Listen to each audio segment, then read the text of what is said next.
Hello, this is Laura and Terry Lynch, and welcome to another episode of Civically Speaking. The Fourth Estate.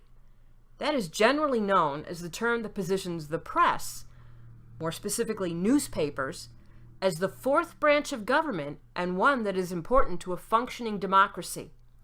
The term was originally coined by the British in the 19th century. There originally were three estates in the Old World. The first estate was the clergy, the second the nobility, and the third the commoners. The term Fourth Estate refers to the press, reflecting their increasing prominence and power.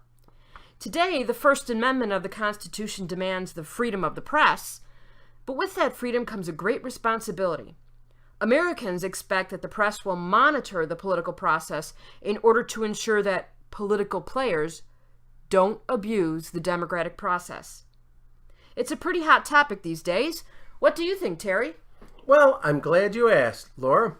And I'll tell you what, not only is it a hot topic now, it was a hot topic when they founded our government. So hot that it became part of the First Amendment, which was part of the Bill of Rights, which was to protect us against our government. And so, obviously, they thought it was a big issue then as well. That's because the press allows opinion, and it also allows good or bad opinions, not just the opinions you want. And that's what's protected in the First Amendment, the freedom of the press. It goes hand in hand with freedom of speech. But you see, back then, they realized the only way people could see, or I should say, understand what's going on, was to hear about it or read about it. They had to be informed. And the only way to be informed was to hear opinions through the press itself, then reiterated by other people. So our founding fathers felt it important to protect those opinions. They gave us a very, very important freedom, and it was a liberty that was to be treated and respected because you see, with the freedom of the press and opinions being heard, that guaranteed that there would not be a distortion of public debate or something that would contradict the basic principles of self-government. That's what we were under, self-government. And that basic principle is that the government cannot be trusted to decide what ideas or information you, the public, should be allowed to hear. Thus, freedom of the press, giving the opinions and information of all sides, letting you be informed to have civil discourse and, of course, informed debate. I think we've heard that before. The Founding Fathers were really big on that all throughout. And unfortunately, we don't like that so much anymore because, you see, we don't know how to do it anymore. You're either right or you're wrong. And the truth is, it's never that simple. There's always a gray area, and the Founding Fathers understood it. So they wanted you to know everything about it so that you could decide openly and informed. I don't know if that's the right word, but we'll go with it for now. You see, it's a great responsibility to have these freedoms and liberties. But with these freedoms and liberties comes responsibility as well. And that's where the other part of this comes in. You have to be responsible with the gift you've been given by the Founding Fathers. That means you have to be informed. And you have to find out whether the information you're getting is true or false. If it's real or alternative facts. How do you do that? By asking someone else? By going on the internet and letting the internet tell you? Of course not. You have to do the research yourself. You can't just take verbatim what is given to you without doing a little research yourself. Otherwise, you're not really informed.